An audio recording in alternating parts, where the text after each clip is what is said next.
What's good? What's good? What's good, my peopleizations? What's good, my peopleizations? So we're gonna have special guest Neil Marsh, manager of David Avanesyan, and we will have David Avanesyan on as well. So salute to my peopleizations in the building.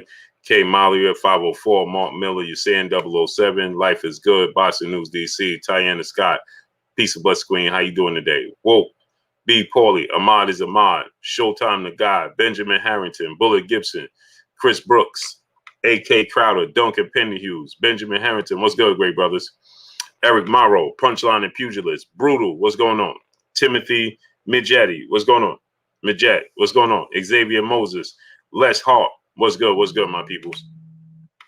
Hold on 1 second. Michael Manning, what's going on?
What's good, my peoples? Pardon me, people.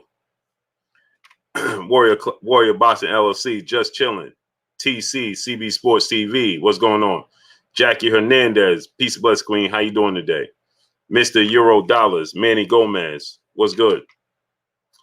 Jose Diaz, Robbie Garcia, El Rivi, some Rando, Pod Player, what's going on? Everlasting Williams, Douglas Allen, Eric Barnes, Texas Bulldog Boxing, what's going on? Jose Diaz, Kid the Great, my brother, where you been at, great brother? How you feeling? Nicholas Simmons, what's going on? Royalty, Lord Sweat Real, Terence Trent, Bumpy T, Chris Chandler, 513, Boston, aka Texas, my brother, what's good? Monroe Brown, whoa, what's going on? Ligaro Pasado Boston, Michael Manning, what's going on? Art Man the Great, what's good, Art Man? Sean Sells, what's going on? King of Kings, MPWTF, Kevin Jenkins, King Strick, what's going on? What's going on? Leo Davidson, what's going on?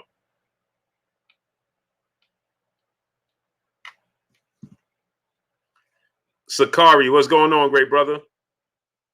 Yeah. I'm looking to get on David Avanesyan and manager. We know David is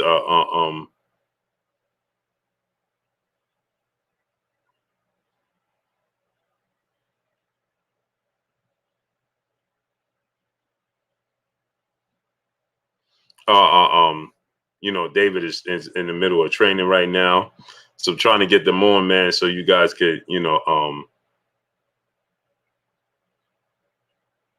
so you guys could, you know, so he could explain to you guys what's going on, how things take place.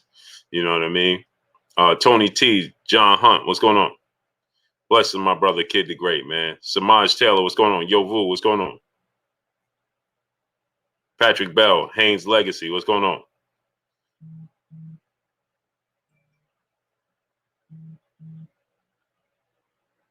So, No Smoke TV, what's going on? Yavi, Kenny, what's going on? Ish, what's going on? Eric Barnes, what's going on?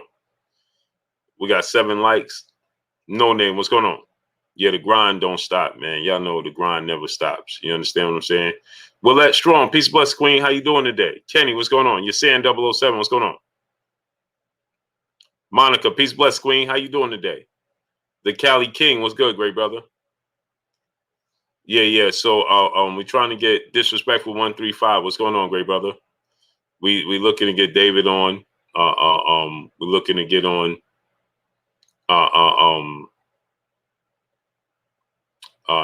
his manager. You know, December 10th. Need y'all to go to pbv.blkprime.com. Go to pbv.blkprime.com.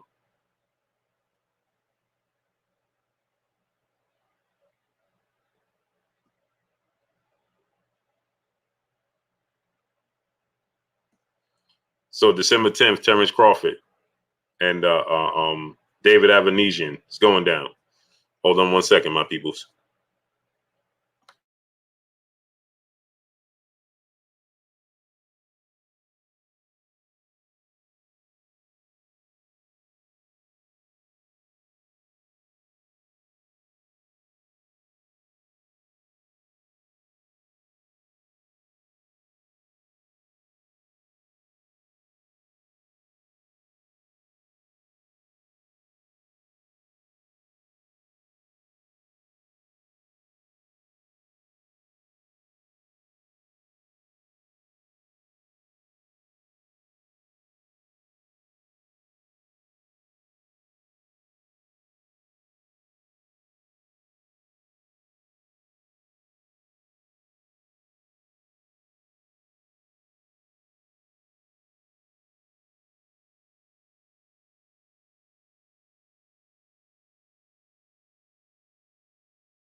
Sorry, my people. Smash the like button. Smash the like button. Emre the Boss, the future.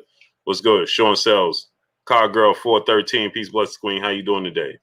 Swervo. What's good, great brother? Hey, isn't it ironic? I just told y'all Edgar Chavez was going on about, you know, how precious life is, right? We just talked about that yesterday, and how, you know, we definitely have to, you know, respected, right? And then today we get this unfortunate news. Have to about the brother, you know, uh, what's his name? Uh, um, what's the brother name from the Migos? Takeoff. Blessings to the brother Takeoff, man. The fans corner, what's going on? We just talked about that last night, man. Duke Adonis, what's going on? You can't make this up. Matthew Bishop, you can't make this stuff up, man. Just last night we was talking about this, and look, QT, what's going on? So,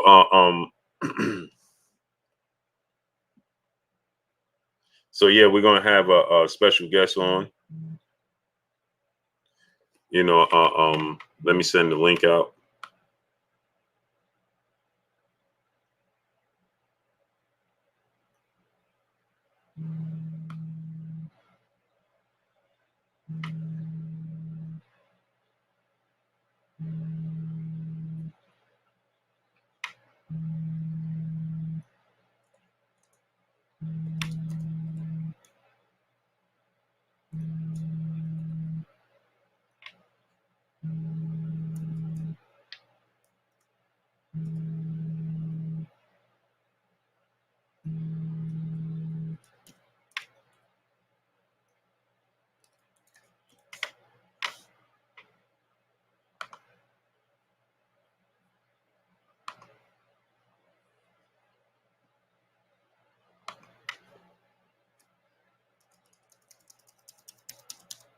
Hold on 1 second, my peopleizations.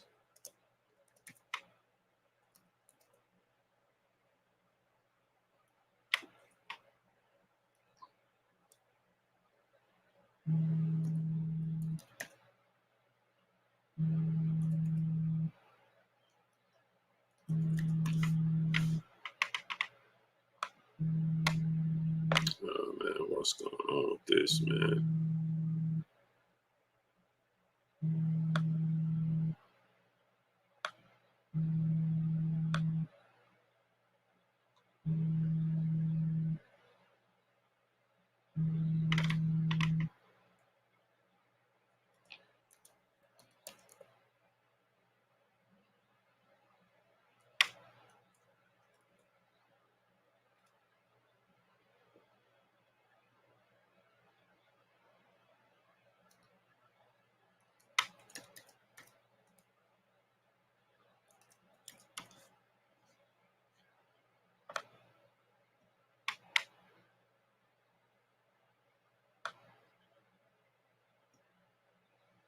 Oh boy.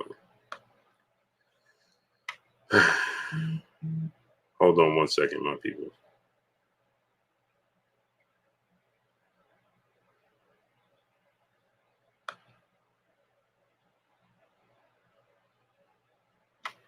Hold on 1 second, because I'm having a problem sending out my link.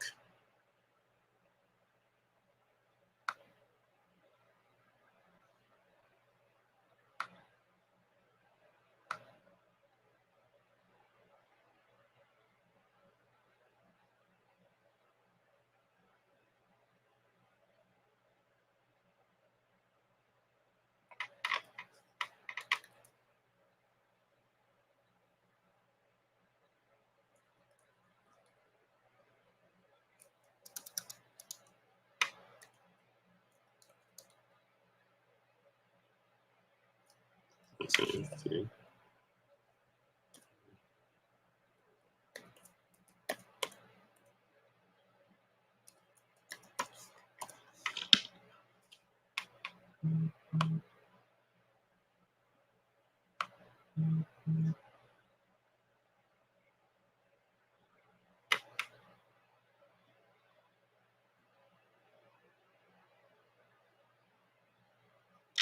1 second, 1 second, my people. I'm sorry about that. I'm having problems sending out my links.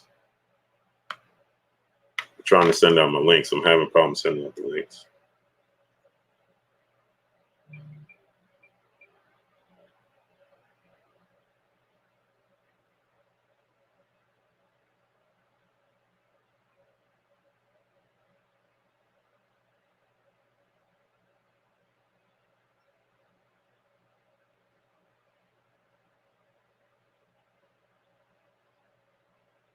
Yeah, it's not going through.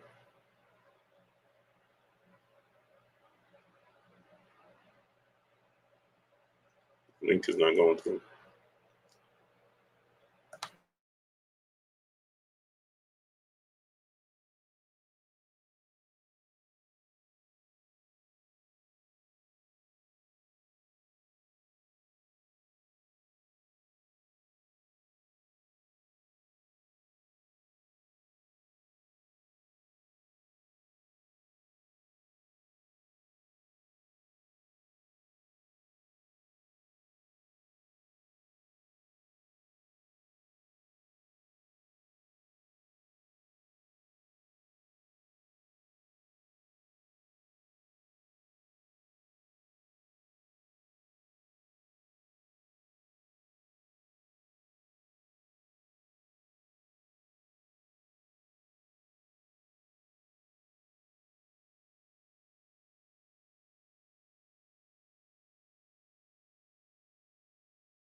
Pardon me, people. Dawn Jenkins, Gotcha Gamer. What's going on? Chubby 56. What's going on?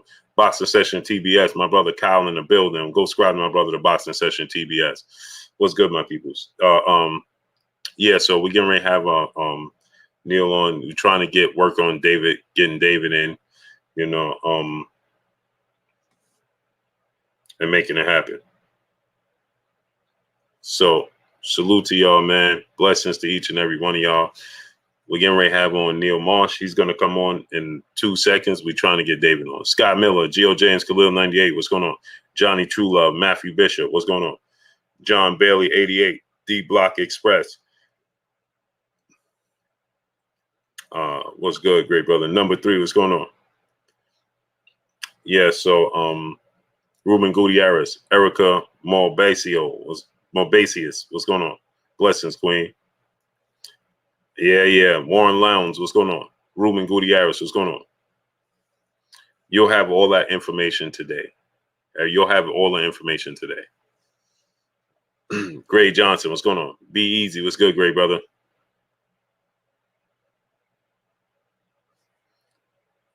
Libby Life, what's going on? Yeah, Straight Shooting Facts. D Luckett, what's going on? Christopher Bone, what's going on? Yeah, smash the like button, man. Get the likes all the way up.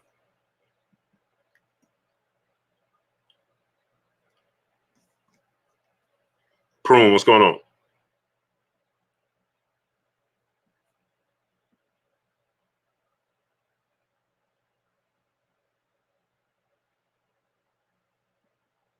Malik Woody, what's going on?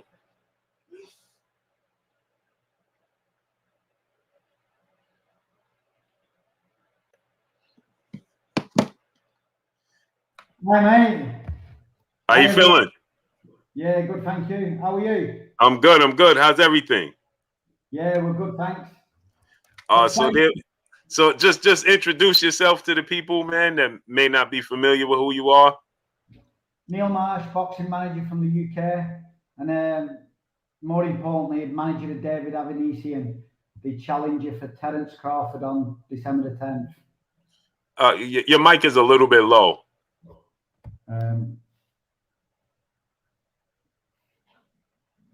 Can you hear me? Yeah, I can hear you. Yeah, is that okay? Yeah, I can hear you. You guys can hear him? Give me a thumbs up if you guys can hear him. So you're the manager, obviously, of David Avanesyan. And just for the people that may not be able to pronounce his name, how do you pronounce David's name? Avanesyan. Avanesyan. And obviously this is a huge opportunity for you guys. It's a huge fight. Just could you give us just a little first December 10th, go to bokprime.com. How was it conducting business? Because obviously there's a lot of people that have a lot of questions. BOK Prime is new to the scene for boxing. As a manager, What is your experience so far with BLK Prime? Outstanding, no problems at all. I've worked with several US promoters, all big names who you've all heard, and these guys were very straightforward, easier than anyone I've dealt with. It was, do you want the fight? A little bit of negotiating, contracts come, signed very quickly, and here we are. Very fortunate, but you know we deserved a bit of luck with David's hard work over the last 4 years. Mm-hmm. Now, people obviously this the fight that everybody wants to see is Terence Crawford and Errol Spence, right? Yes. And there's many people that question. They say, "Well, this was the plan all along." You know, was to fight David Avanesyan, and we knew this for months that this was the fight that was going to happen. Could you just attest that how quickly this fight got made, and you know how everything turned out so fast? Less than 48 hours. And I was asking my lawyer, who's Robert Davis, who looks after Tyson Fury. He was in the middle of the Fury and Chisora stuff. And he didn't, he just come unexpected. I said, Robert, I need you to look at this. I need you to look at it. Luckily, Queensbury Promotion had done a good job. But saying that, you guys had sent the contract across with no malice. It was a straightforward, clean, honest contract. There wasn't many amendments needed making. And it just got done very quickly. Can you hear me? Yeah, I can hear you, mate. Yeah, we was frozen for a second. Yeah, can you just repeat that for the people because we froze for a second. Okay. The offer came in, it was take it or leave it, or we move on to another opponent. We don't have time. The contract what got sent was very clean. Normally when you're dealing with promoters, there's a lot in one way supporting the A side and the B side scrambling to get more and more, but it was a good honest contract. They meant serious business, and it was here you go. So Queensbury Promotions, who I'm with, Frank Warren, very experienced. They looked at it, they made a few amendments. We was working late into the night. The next morning I was asking my lawyer, who was busy with Tyson Fury, as I've just said, and it got done. We had to take a view on it because we didn't have the time with the lawyers, but with Queensbury's knowledge and my knowledge, we're very satisfied with the contract and definitely the way that BLK have conducted themselves. Mm-hmm. Now, David is actually many people are not familiar, may not be familiar, but David is actually 4 in the WBC. He's 6 in the WBO and 8 in the IBF, right? And how soon was you guys looking to get a title shot anyway?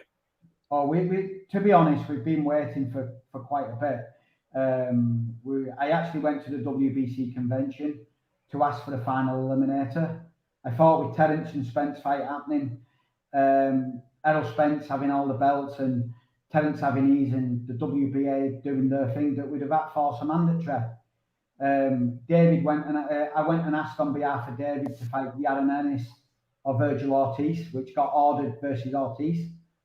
Politics stopped that fight. We was absolutely gutted.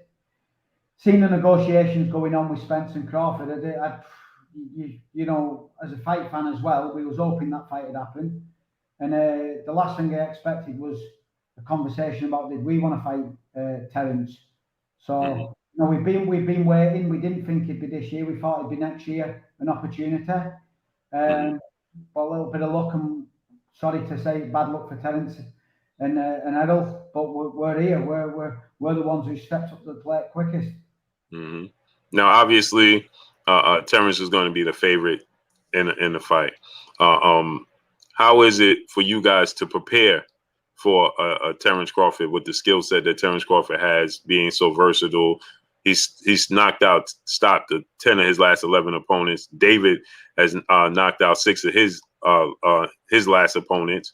You know, what do you guys expect from this fight, and it being such a quick turnaround, so short notice? You know, you guys taking the fight. No, it's not short notice for us. We were due to fight November the 16th in a European title. David's he's a model professional with his weight. We was already in training. He's already very fit when the call came in. Well, what I mean by short notice, I mean to prepare for a style of Terence Crawford. Yeah, it's not like we've got a week, is it? We're already on it. We're on it very fastly now, and you know David's style, and I've got massive respect for Terence. He's a world class fighter, pound for pound fighter. But with David's attributes and power, we've got no choice but to smash him to pieces and see what he can take. And I believe that the way David's improved over this last 4 years, like I've got a common thing where I say it takes 4 years to develop a kid from debut to world class. Well, David was already at fringe world level, and we've had 4 years with him, and he's had some good wins. The coach has finally got his stamp on him. He's got his body shots going. He's got his big shots going. Done a hell of a lot of strength training. He's a different fighter than his last loss, and we've just got to see where Terence is in the fight. We've just got to put it on him and see what he's made of. And listen, it's no easy feat, is it? Terence is Terence. He's a class act, but art levels a class act's ability, and that's all we can do. And we're gonna go and throw absolutely everything at him. Now, what was it like for David when he got the call and he figured out that I'm gonna be fighting Terence Crawford next, opposed to his opponent November 19th? Now a month later, I'm gonna be fighting Terence Crawford instead of that opponent. What was David's mindset and what was his emotions like? Yeah, there was like 2 or 3 things. Excuse me, language. The first thing was, hell yeah, fucking hell yes. He was hungry for it, and and I've spoke to the BLK guys. It's like we was thinking, is it real? Are we going to get played? But my gut said no because of how good the guys have been with dealing with him. I thought that because it was a new company, we was a bit worried. So David's like, he couldn't believe it was happening. It was like, as the contract come, yes, David, it's come. Really? Yes, David, it's come. And we're ripping it to pieces now. But he said, so he come back, he said, what did you rip to pieces? I said, very little. They mean business.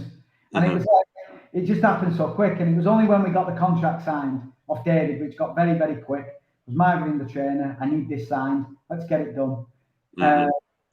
And then, this isn't important for the Terence fight, but the EBU title, we've had everybody. We've had Eddie Fun and Games trying to steal our title with Josh Kelly, a load of politics. We've had the Spanish try it, some French mandatory challenger. Everybody's tried to take his belt off him without fighting him, and the ones who have fought him have got knocked out.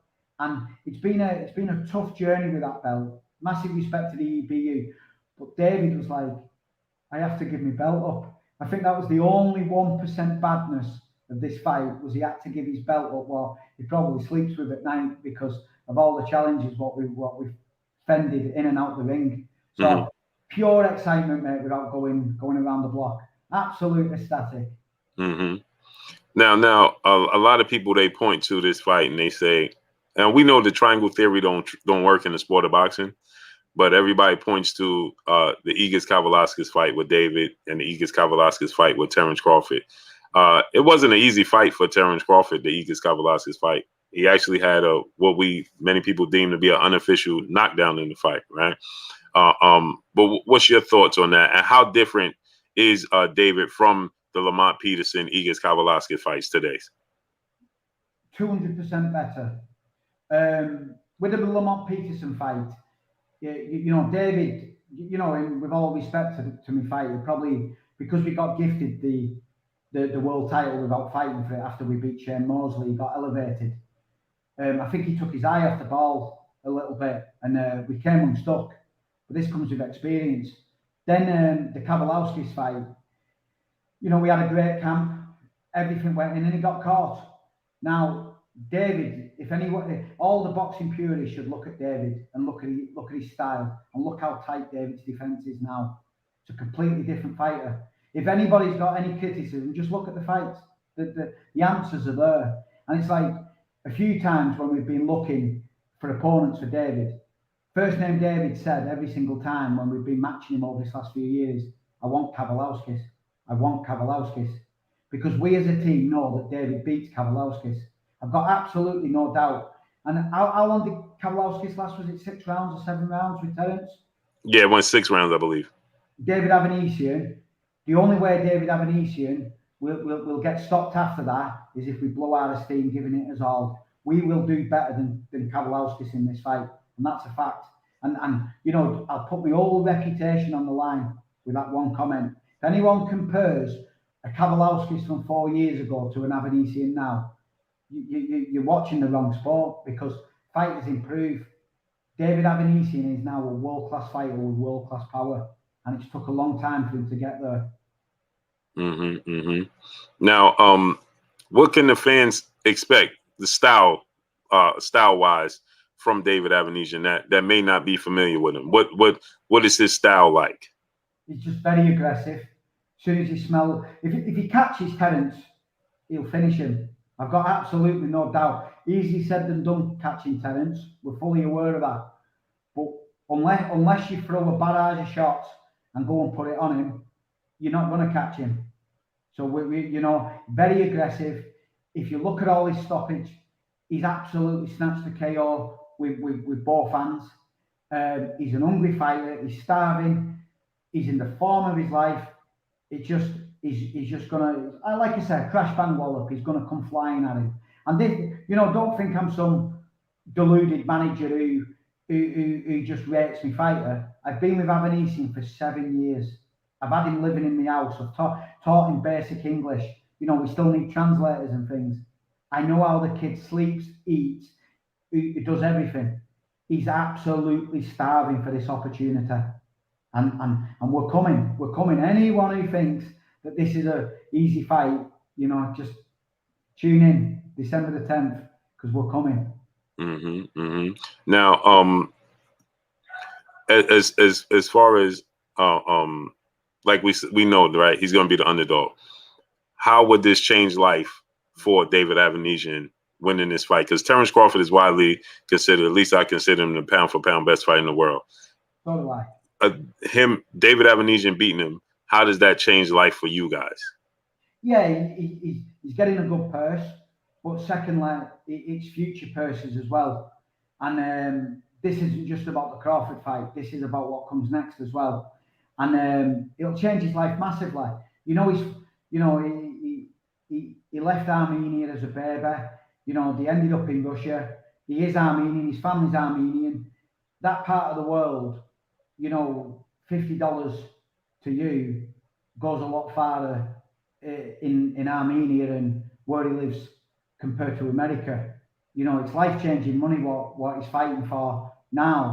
And it'll definitely be life-changing money once we get through Terence, if we get through Terence. And yeah, it's massive, unbelievable. It will change his life completely. Now, people are obviously going to ask this question, which I'm familiar with, but I want you to, to explain it. Obviously, if you beat Terence Crawford, is there a rematch clause for you guys? That's for the promoter to discuss with you. You know, I'm not going to speak the contractual terms to anybody. I think there's a clause in the contract that is privacy anyway. But that's least of our concerns. It's respectfully taking Terence's head off is our only. Now, let me ask you this: in film study, what is it in Terence Crawford, without giving away obviously game plans, that you guys see that gives you guys confidence that we could beat Terence Crawford? Yeah, we do. I think his best two opponents have been Sean Porter and Kell Brook. Like you say, he had an hard fight with Kavaliauskas in some context. David's done countless rounds with Kell Brook. Got a massive respect for Dominic Ingle, his coach, and Kell, but he broke his rib and put him down and took him out of the fight. I think David beats Kell Brook, Sean Porter, and Kavaliauskas now. And rather than concentrating in what we see in Terence's weaknesses, we're now looking at our strengths and the power what David's got. I don't think Terence has been hit as hard, and you're gonna see, actions speak louder than words, and this is gonna be a war. If Terence runs, we'll hunt him down. If he wants to stand and try to take David out, it's gonna be a war. and we're ready for it. And you know, you're going up against a pound for pound champion. You look at his counter punching, his skills, his different things. It's hard to find faults in Terence. So when you've got such an elite fighter, you've got to try and level the fight with what you bring to the table, and that's putting it on him. You know, let's see what he's made of. Let's see how tough his chin is, because we're gonna test it that night. Now,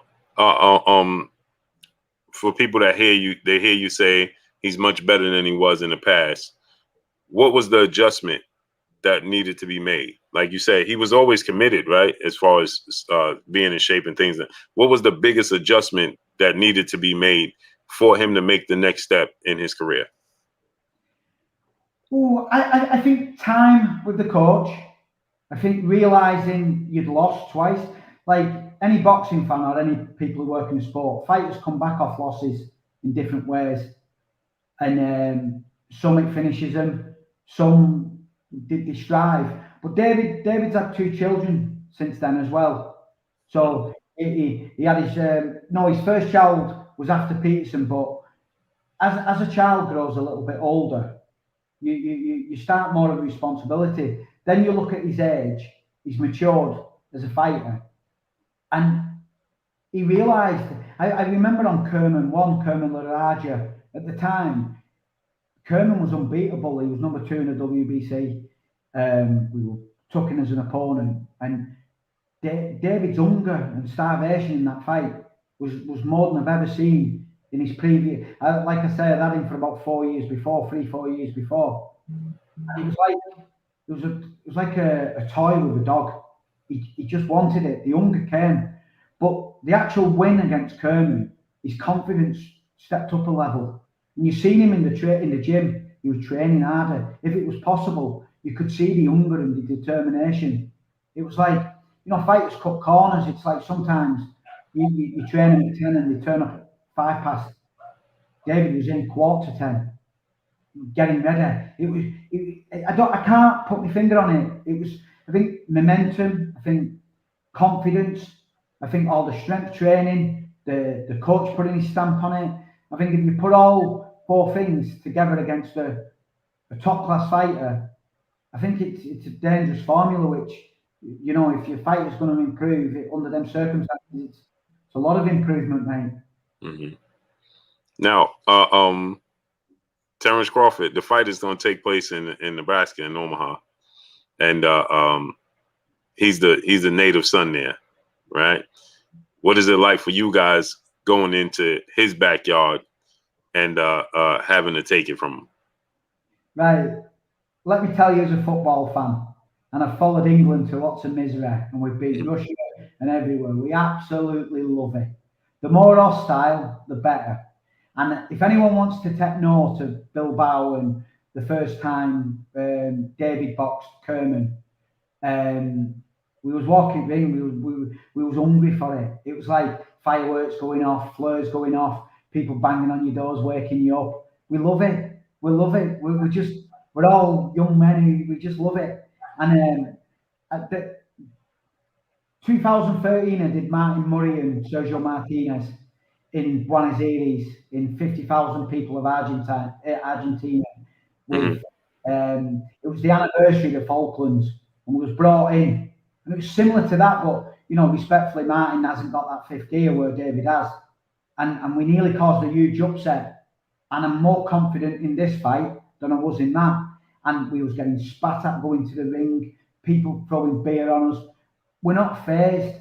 We're an experienced team. I know I'm doing a bit of media here and little things, but I'm not one for doing media. We keep our heads down.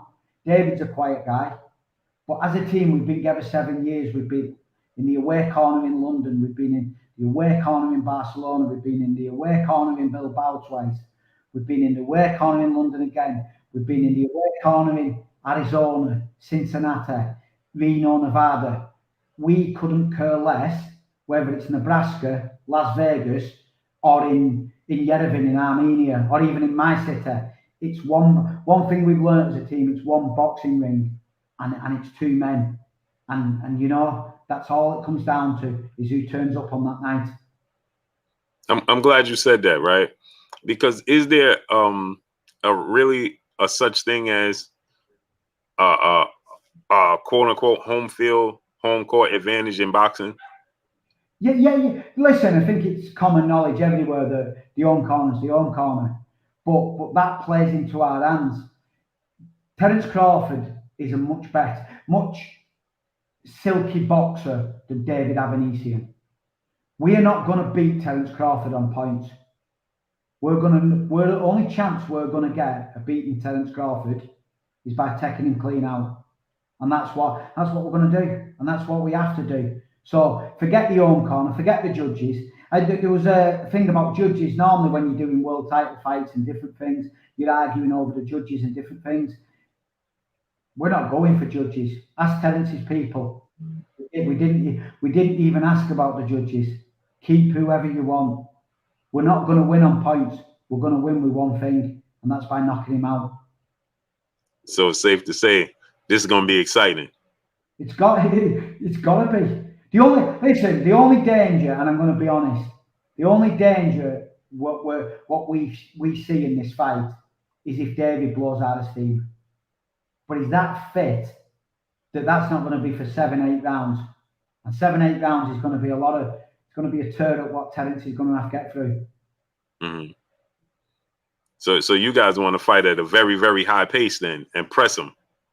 Yeah, we're just good. I think I've already explained it. We're going to be on his chest and we're going to see what he's made of.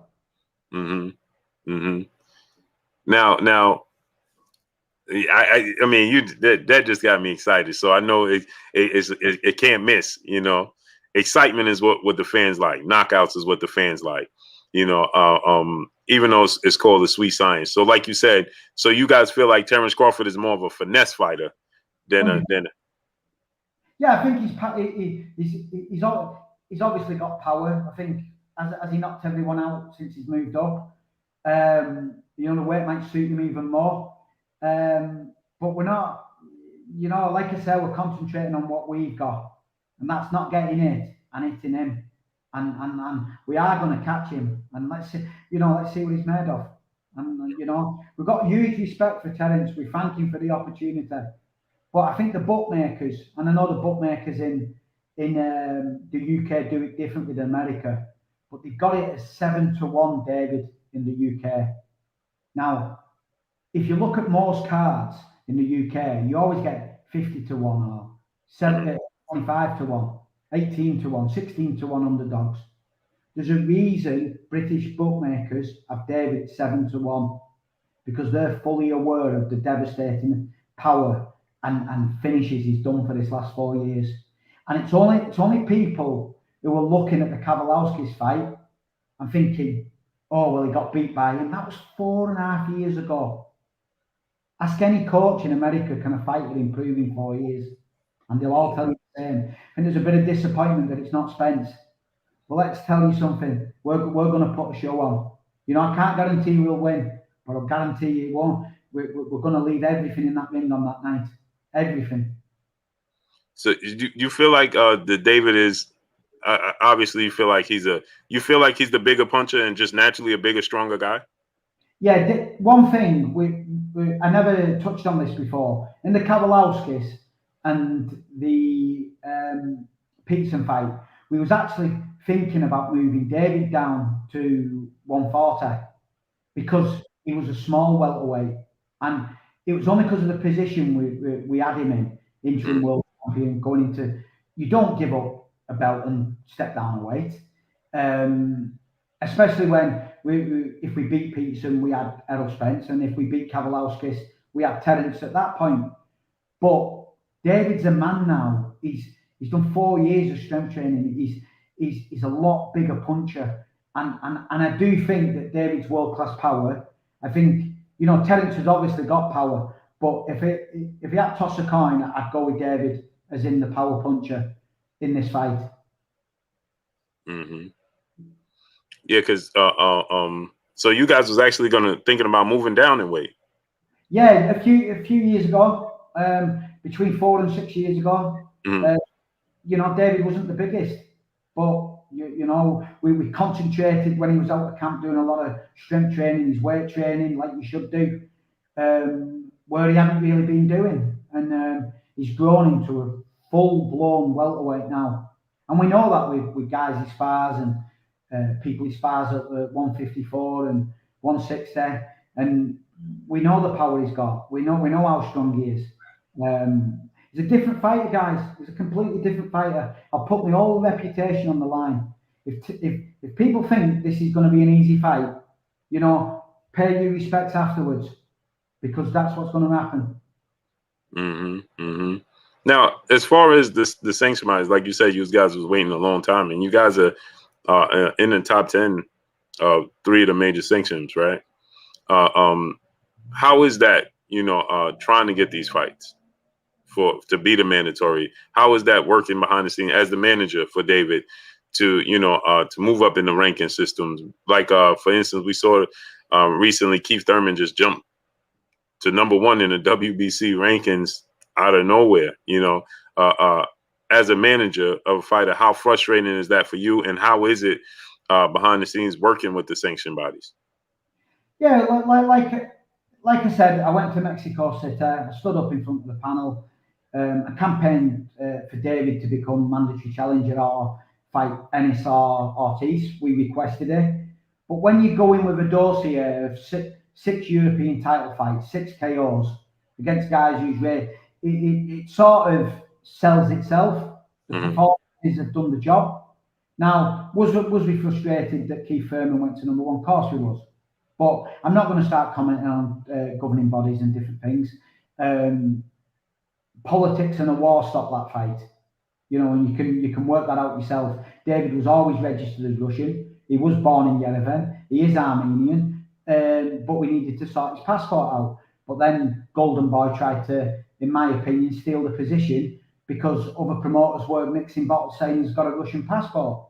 And it was like, it was wrong, we haven't got back there.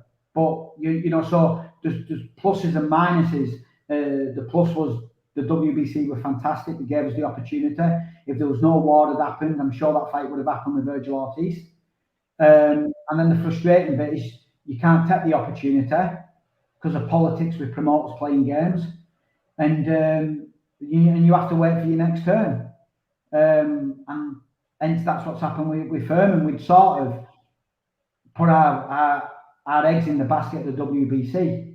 I've dealt with governing bodies before. I've been to conventions in Panama, in Bulgaria, and if you put the right case across, I've had nothing but good things out of conventions. So I'm not going to stand here and start calling governing bodies because I have a good history with them, and I thank them for the opportunities I've had. But ultimately, if your guy puts 6 knockouts for the EBU who is affiliated with the WBC, there's only one thing you're going to do, and that's climb the rankings. And that's what we've done. And I think he's number 7 or 8 in the Ring magazine as well. And one of the Ring magazine ratings guys is based in the UK, and that's based on his performances over there. For the last few years, he's steamrolled everybody, mate. And Now, we saw most recently, I don't know if you're familiar with it, but Devin Haney, right? He just became undisputed, went over to Australia twice, right? Back to back. Yeah. And he went over there, about 3 weeks out before the fight. Yes. Is reversed for you guys. How soon can we expect? Because we know David, right now we just don't have the translator for David right now. But how soon are you guys planning to come to the States? Because I know he's still training over in Europe. Okay, we're just finalising it now. But we've been to America 3 times. I think one of the times we went out 2 weeks, and David didn't really like that. Then we went out 7 days, I think, for the Peterson, and we felt that didn't work. But we went out 10 days on the Mosley fight, and it felt right. So we're definitely going out 10 days before. We're actually looking at potential sparring partners in the US. Do we go 2 weeks before? It depends on the caliber of sparring partner we can achieve over there, or do we stay in the UK and finish our camp and do one sparring in America? We're just finalising it. But one thing is we're definitely coming out 10 days before. It's no sooner. It could potentially be 2 weeks. One of the things with Devin Haney, I've travelled all around the world. I've been to Australia myself. The jet lag in Australia is horrendous. The one in America, I've done America lots of times, Vegas, New York. I feel 10 days is a good choice to get over it. And you know, so to keep my answer short, definitely 10 days. It could be 2 weeks. Now, let me ask you this: you said you guys are looking for sparring partners here in the States. With Terence Crawford, you know, he has extremely long arms for a welterweight at 74 inches, and he switches from southpaw to orthodox. How hard is it for you guys to get sparring partners to mimic what he does, or do you use multiple sparring partners? Like, you know, you bring in. I've seen in some fighters' camps where they'll have a orthodox fighter for 3 rounds, then a southpaw fighter for 3 rounds. Then, you know, they keep mixing it up. How hard is it and difficult with extremely long arms, power in both hands to mimic what Terence Crawford does? Yeah, I think you'd make a good coach. You've just said a lot of the answers. You know, without divulging too much of our partners are now, we've just dropped on a Gemma one, which, you know, all the reports is it's outstanding in the UK. You're never ever going to get someone who switches with the same power as Terence, the same arms, like you said, the same style. As long as you get as many attributes as you can, it normally works. And like you say, you can vary it with multiple sparring partners. You can find a switch hitter. You can find one who moves. You know, we're very thorough and precise with what we do. So it's not an easy task getting the right sparring partners, but we've got some very experienced guys, agents around the world. And if we are flying in from Kazakhstan, from Mexico, if we're in America, we're doing that. We're not going to cut corners, mate. We're not searching just the UK or the US. We're searching high and low. And we've got good sparring at the moment. It's happened too quickly to be able to say we've got all our sparring sorted, because we haven't, but we will have. And we'll do what's needed. We'll be ready for Terence's style. Now, when you guys get here, like you said, without giving away obviously too much, you guys be here 10 days. You said at least 10 days, right? No more than 2 weeks. How far out do you stop sparring? Yeah, normally different coaches do different things, but nobody spars. Sometimes most coaches do the last spar 8 days out from the fight.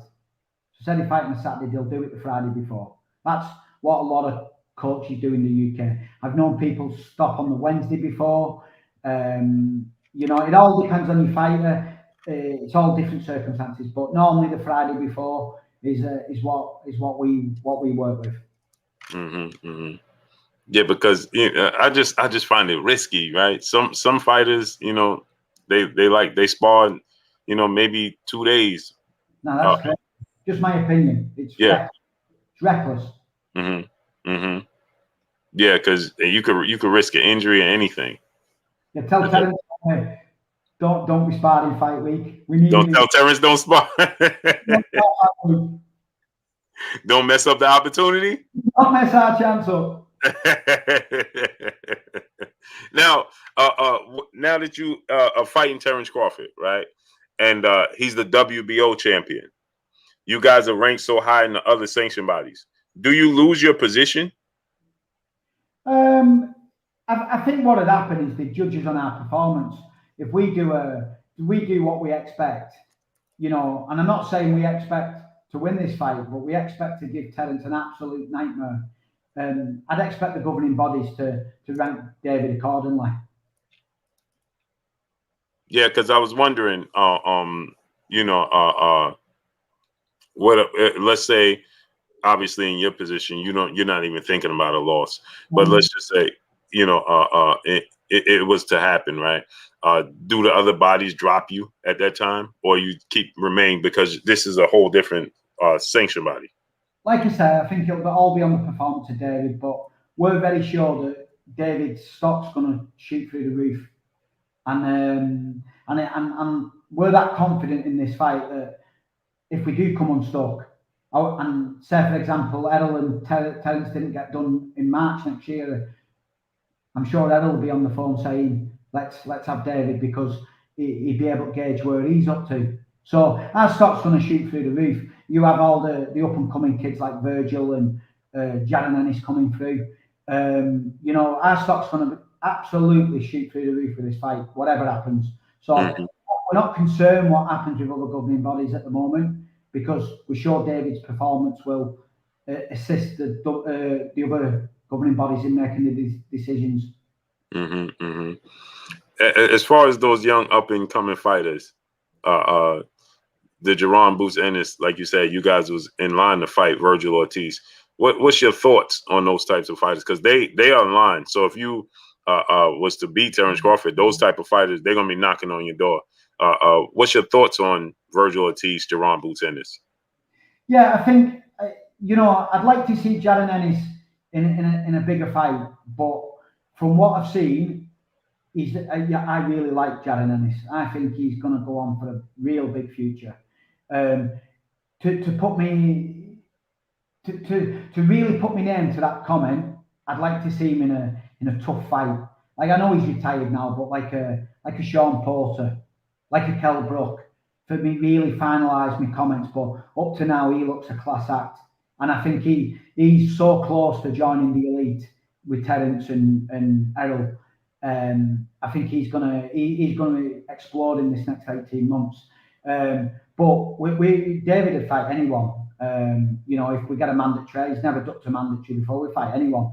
David won't give any belt up. As for Virgil, he's doing all the right things. I don't think he's as good as Ennis. I thought David could beat Virgil. You know, I'm not saying we're definitely going to beat Terence, but I think David would have beat Virgil Ortiz that night.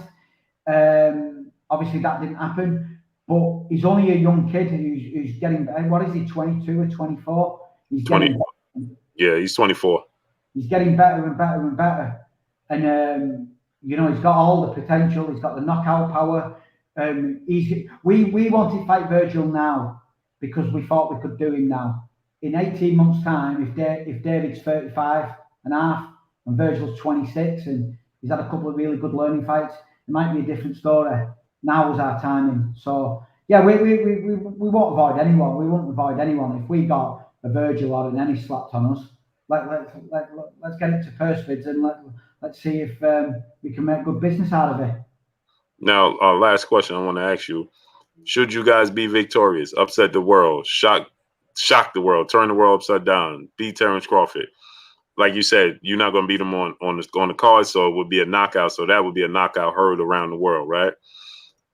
Would you guys want the rematch or any fight after that, seeing as though, like you said, it's just going to change you guys' world, to be at home? No, I think, you know, for us with David, in the form of his life, time's not on our side. I see us with a good 12 to 18 month window now to make his money. And respectfully, I'd say to Terence, pay the money. Let's do it. Pay what someone who would be in the pound for pound ratings deserves to be paid. And respectfully, you give Terence the first opportunity to get this big slush from what the prime guys have got, and we'll come to the yard again and do him again. Right. You know, so you know, for us, it's for me as a manager who cares for my fighter, it's to get the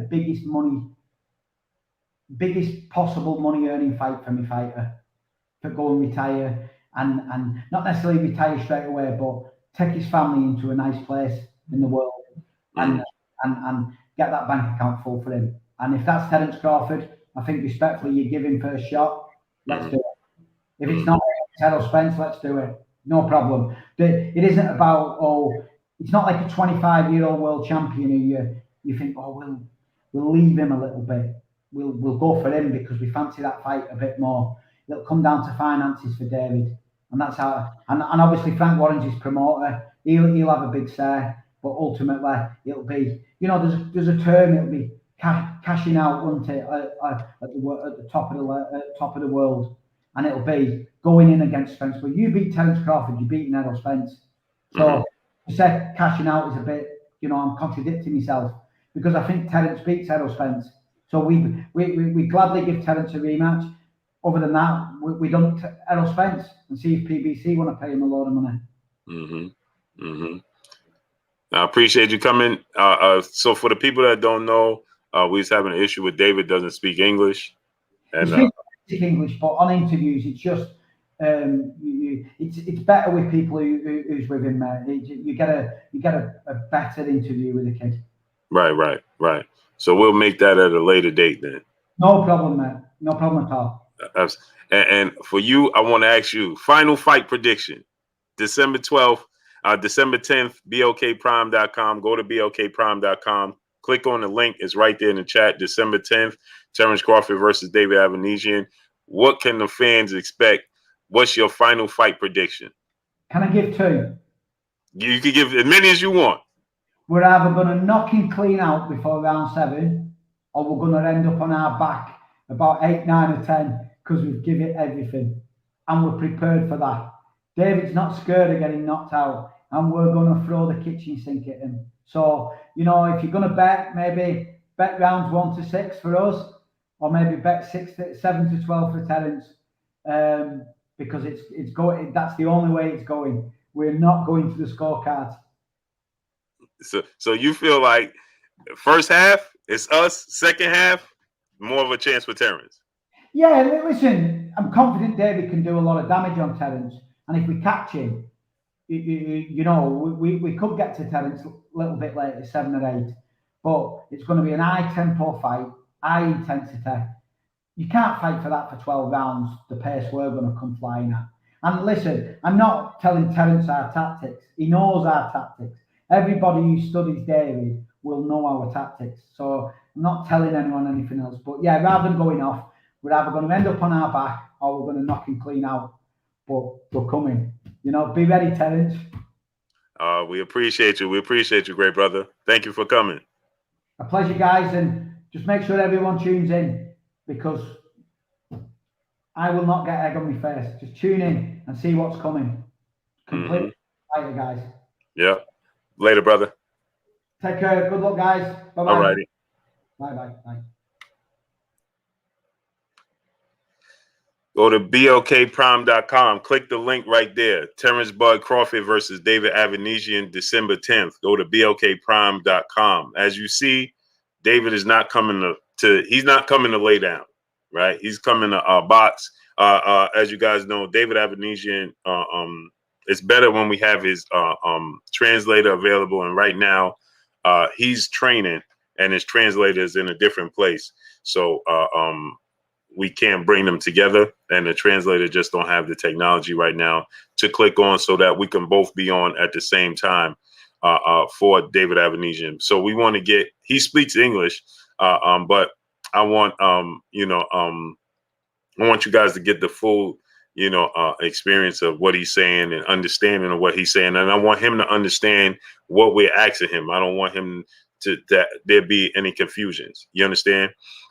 So with that said, I'm either going to have him on later tonight or same time tomorrow. Okay.